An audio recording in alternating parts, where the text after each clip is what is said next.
Welcome to one of my most favorite houses, and well, meeting with one of my most favorite people, because look at how colorful this place is.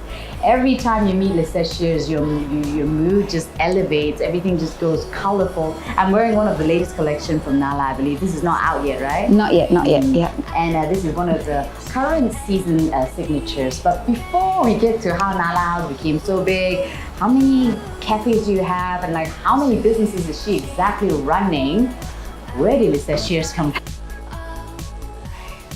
from? So we started about 8 years ago, and it started with a box of stationery, and it went really slow because it wasn't my core business. My core business was advertising, and then I accidentally opened a cafe, and that's when actually everything started rolling. So the cafe was an accident. I was looking for for a babysitter, and the babysitter brought a coffee machine. Within 1 month, we were rated #1 in Time Out. Wow. And the next thing you know, we had a shop. And then I got this house, which was exactly 2 years ago. And, or was it a year ago? I don't even remember. It's going so fast. And then through this shop, is it 2 years now? Yeah. This shop, we went straight to Bangsa Village in 1 week. And then after that, everything just blew up. I know, she's in Easy Tan at the Japan store. She just went to India to source. She's going to be in Thailand. But before that, like we said, she came from the advertising industry. A reason why a lot of these prints might seem a bit familiar is because you've seen it all around Big Ben's grocers.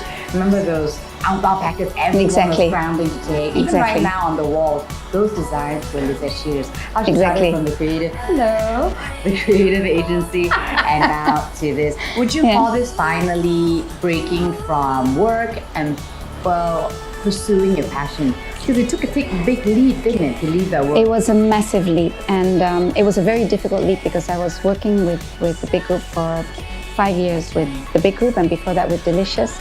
And it was an emotional leap because I was with him for so long, and it was an interesting period in my life because a lot of people suggested that I shouldn't do it. A lot of people said go for it. I basically broke it with a sabbatical. Sabbatical took 1 month. And then from 1 month, it took 6 months.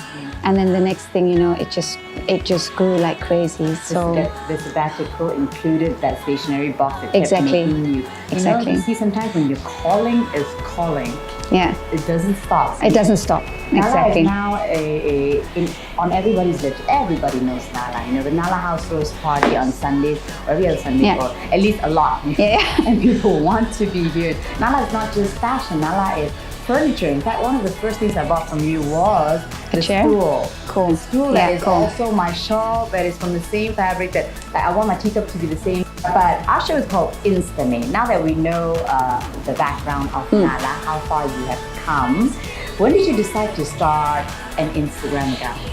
Well, that's also a really good question. It was, I think, about now it's 3 years ago. And I was talking to my creators, my designers, and they're, of course, you know, on Instagram the whole time. And I started my Instagram, and I didn't do anything to it for over a year, basically 0 posts. And I looked at it again when we were discussing active. We have now almost 20,000 likes. And it's hard work. You have to really post every day.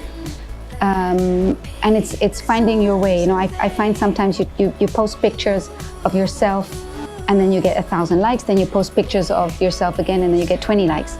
So there's no, as much as people say, there are no rules. There are no rules. It's hit and miss, but it's crucial.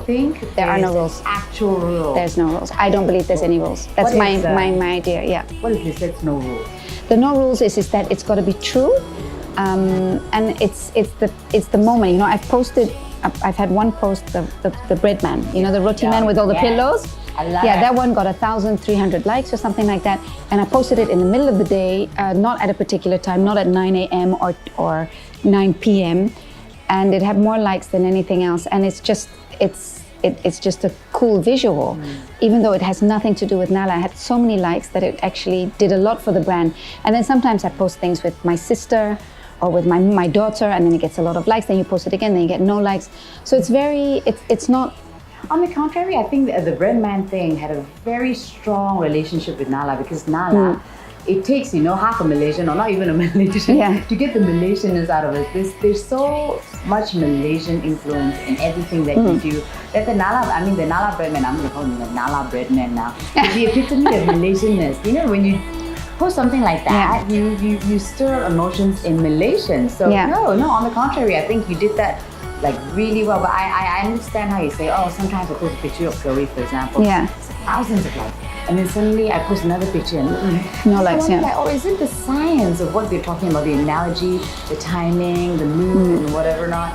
So Lisa Shear's feeling is there is no science. If you feel strongly about that picture that you're taking, other people will too. Like for example, other business owners who are very strategic in placing their pictures, they're specific about, for example, the color, or the positioning, or whatever. I am. So I post per 9. So I choose 9 pictures at a time. Usually when I post them all at once. I don't stagger it because I don't believe in that either. But it's very important that what you post, that it's relevant and that the colors match. That's crucial because people, when they click, they go through the whole thing and then they want to see a pretty, in 2-3 seconds, you want to see the whole. And it's per 9 because when you look at your phone, it's per 9. Exactly. So that's how you should design it. So I believe that, but there's supposed to be a balance. So what I do is, it's, for example, lifestyle, personal. So you can't do personal. So it's lifestyle, personal, product. Lifestyle, personal, product. Because that's how I do it. That's how I do it. Yeah. Nala is not just lifestyle. No. Nala is very much with personal life. Exactly. As well. I recently read the article about the 9 grid. It's true. I'm struggling right now to do the 9 grid because 3 pictures consistent. It's very hard. It's hard work. It's hard work. And sometimes you're just like, I don't want to do it. But it has a direct relationship to my sales. So I know the day I post, my sales go up. But see, at least you know that she does monitor the effect of that on the sales. Yeah, exactly. I'm not selling anything. I'm just trying to make my grid look clean and that's the difference between a personal account and a business account. Yeah, exactly. My personal account is only inspiration, so that's where all my market pictures, my patterns come on board. But you'll see I have 5,000 followers, so it's totally different story. But I don't put personal stuff on. I try not to mix it. Good. I think that's a great rule. Now, obviously, every single successful business person is influenced by someone else. Now, every single successful Instagram account is influenced by someone else. Who do you love looking at? Whose grid do you love looking at? That inspires you? To be really honest, I don't have a lot of time to look at other people's grids. So once in a blue moon, maybe once a year, twice a year, I look at Ines de la Frissange in Paris. I'm wearing your jeans. Yeah, exactly. So not so much for what she posts or her style, but I like the way she's very consistent. So you see, she posts, her models. She also has 2 accounts. So she was quite influential in the way that I set up my Instagram accounts. But like I said, when I first started, I was looking at influencers a lot. But then you realize there's really no science. There's no point. So I stopped looking at other people. And also, different people appeal to different exactly. And it's very hard for me. De la Frissange, And I'm married to French, Yeah.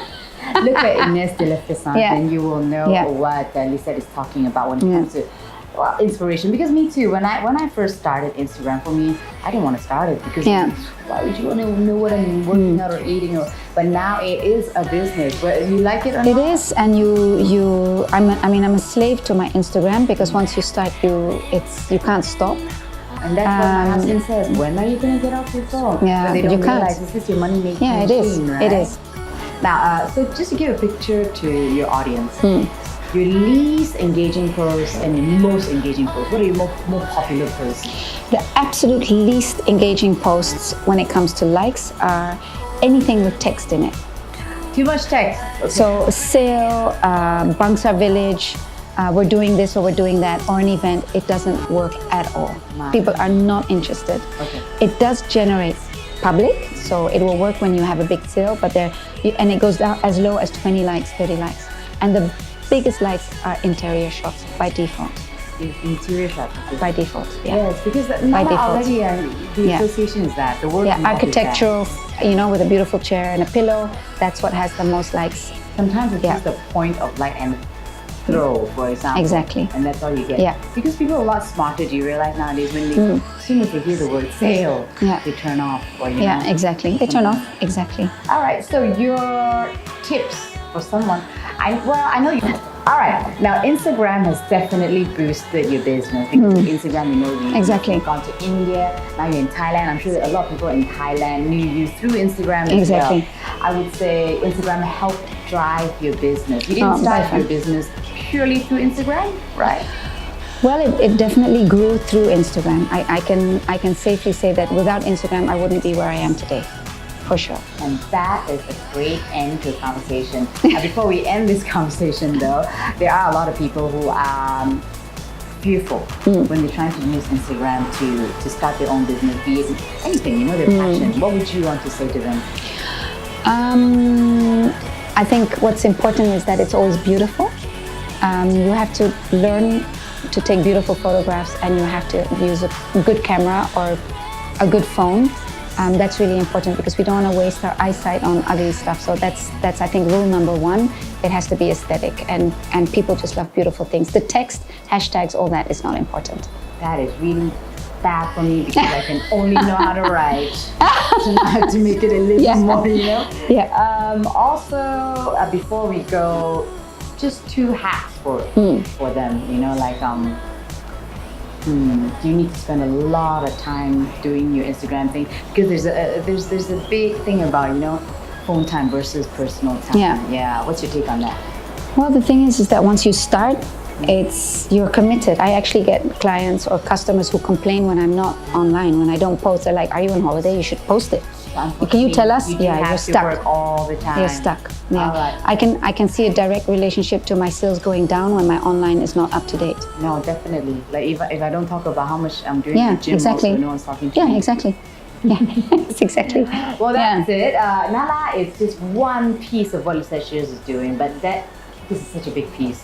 So please go through your house with us, and I will see you next time. This has been InstaMade. If you have someone you think is Insta making it business-wise through Instagram, please send us